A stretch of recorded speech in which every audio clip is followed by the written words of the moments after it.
You know, it's been some kind of a slow start to the year, but finally I am picking up the pace. Kinda. Hello everyone, my name is Daidarius and welcome to my manga haul of March 2025. Yeah, it was kind of a paradoxical statement to come with, but I do mean it when I say I have actually picked up the pace, kinda.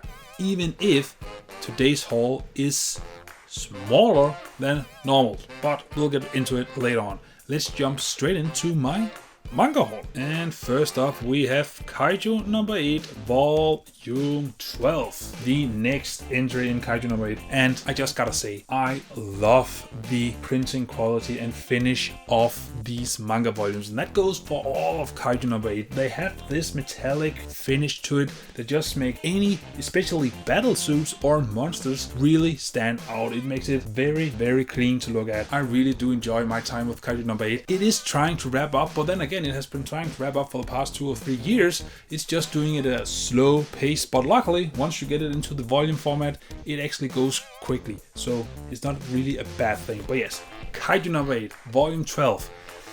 Let's get on to the next one. And next up we have Sakamoto Days volume 15. I am this close to be caught up because volume 16 just dropped. I am 1 volume behind. It's so awesome to actually be. I am looking very much forward to start reading this series because it has been nothing but pure hype, looking at all the volume covers, looking at all the drops of the animes, and just in general, just looking forward to it. But I'm not gonna stay too much time on this again because I haven't read it. I'm just looking forward to actually being able to binge read all of it with, when I actually get around to it, might be 16 or even 17 volumes, maybe more, who knows. But yes, Sakamoto Days. Let's get on to the next one. And next up we have the Elusive Samurai volume 12. Kinda in the same vein as with Sakamoto Days, haven't read it yet, but also in the fact that I believe volume 14 just dropped, which means I'm now 2 volumes behind, so I'm almost caught up with Elusive Samurai as well. And there's a high chance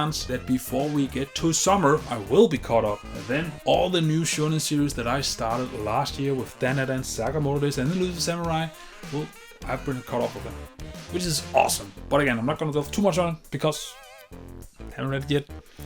But let's get on to the next 2 volumes because after that it's gonna be big.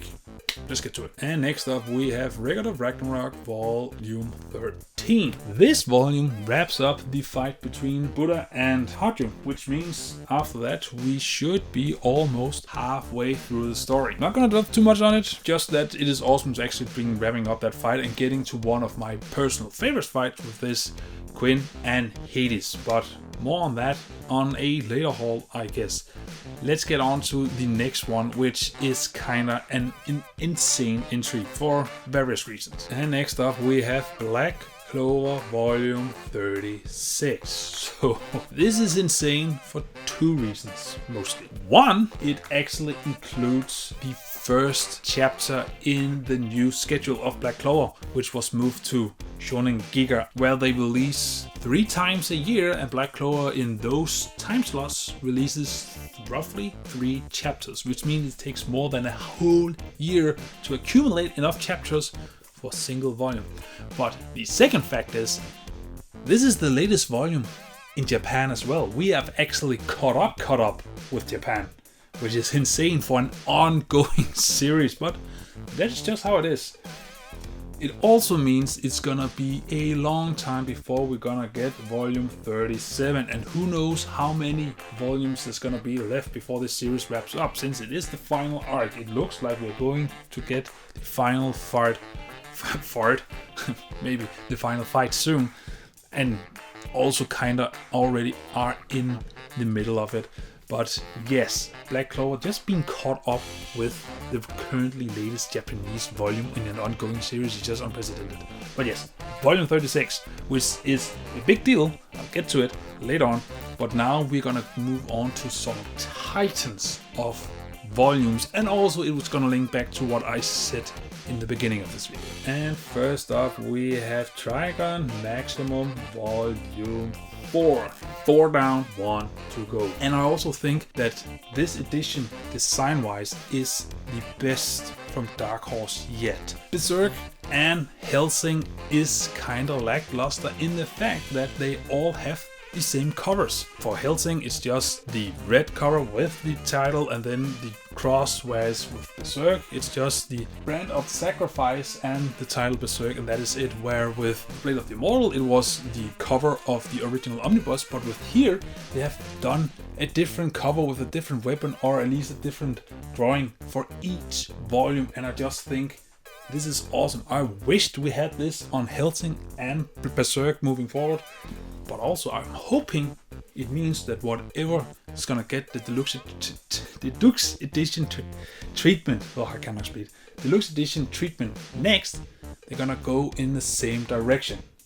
Here's hoping, but nevertheless, one more deluxe edition finally in this year of deluxe edition that I've set on myself. We finally have one more in the bag. But it's not the only one. And next up we have Ubel Blatt Deluxe Edition Volume 1. This is where I redeem myself. This is my quest for redemption. This volume covers volume 0 up until volume 2 of Ubel Blatt, and I happen to have the omnibus of Ubel Blatt in volume 0, which covers volume 0 and 1. Said it a different way, I now have my unfinished volume in this format and one additional format. One thing I need to remind you of is that the first volume of Deluxe Edition of Ubel Blatt came with a printing error where one page was printed twice. I unfortunately got that volume, but it's also one of the reasons why this was a lot cheaper. But I don't really mind that, mostly because that misprint is covered in my original omnibus, which means if I want to see how the page should have looked like, I just open that and take a look. Starting on Ubel Blatt in Deluxe Edition is fantastic. I cannot stress how much I am looking forward to getting it, but also the fact it's not gonna be that long. It's gonna be 8 volumes in total, which is doable. I mean, I have 14 Berserk Deluxe Editions, I have 10 in Blade of the Immortal. 8 should not be that bad, and considering it looks like they're gonna release 4 each year, then in 2 years I'm gonna have everything, which is awesome. But we're not done yet, because at the end we have Vagabond Definitive Edition Volume 1. I am finally starting to collect one of the goats of samurai manga, Vagabond. I have been eyeballing this series pretty much since I have started doing manga videos on this channel, but I've always not really wanted to dig in because of the Wishlist. I am not a big fan of 3-in-1 paperback omnibuses, and then finally this decided to actually do their version of deluxe editions with the definitive edition, and I'm just so glad that I'm finally gonna be able to have Vagabond in this format. Now the issue is that it's gonna be 12 in total because they're gonna be based off on the Wishlist. It also means that pretty highly likely that we're not gonna get that singular volume 37 in definitive edition, but who knows? Things might change when we actually get to it.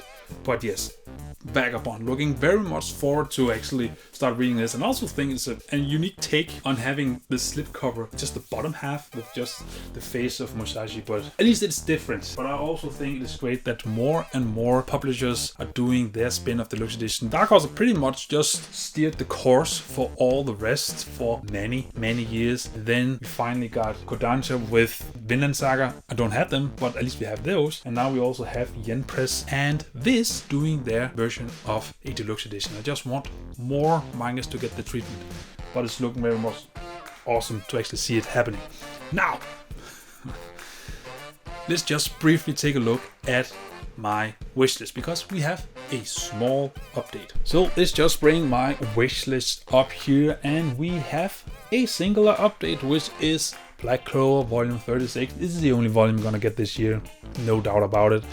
But I am crossing it off. It's not much, but at least it's something. Most of these is gonna get crossed out at the tail end of the year, but we already knew that going into it. Now let's just pull that one down, because it is not interesting just to see a singular integrated updated. It doesn't really inform us that much. Instead, let's bring up the more informative pie chart.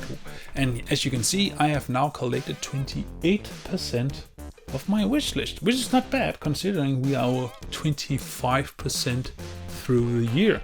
So as of now, I am ahead, which is a good thing. But then there is the deluxe editions. I have set out to, on my wish list, I've committed to 15 deluxe editions. Right now I have bought 4. Yes, I'm still ahead, but still, it's a lot. It is expensive. This has been probably the most expensive manga month I have ever done because of those 3 deluxe editions. But nevertheless, we are making post haste, and I'm just hoping I can keep up the pace without ruining myself, so we can get throughout the whole list by the end of the year. But yes, it's at least for now, it's looking okay. So that is my manga haul as of March 2025. It is it's probably the most stoked I've been for a haul for a long time, specifically because I have not only gotten 3 deluxe editions, but I've started 2 series in said edition. One of them has just been a thorn in my eyes for a long time because it was cancelled, at least the continuous printing of it, and the other one is just something I've been eyeballing for a long time. And I'm hoping that since Dark Horse is the leader, so to speak, of deluxe editions, could we just get the 3rd and final samurai manga in deluxe edition format with Young Wolf and Cub, please, because then I could have all of them in a grand edition. Here's to hoping, but first, please do Gans. I mean, just do it. I've been waiting for way too long. So, what does your manga haul look like? And also, is there any deluxe edition this year that you're looking very much forward to, or is there any specific deluxe edition you got this month? I think the one I'm looking most forward to might be Ubel Blatt because of the history, but otherwise I will say it is Vagabond, especially because of the art is often compared to Berserk in how awesome it looks, and for the few panels I have seen, I can see why those two are often battling for the greatest art in any manga. So whatever you think and whatever your haul look like, come around with your thoughts and stories. Until I see you next video, just remember to stay awesome. See ya.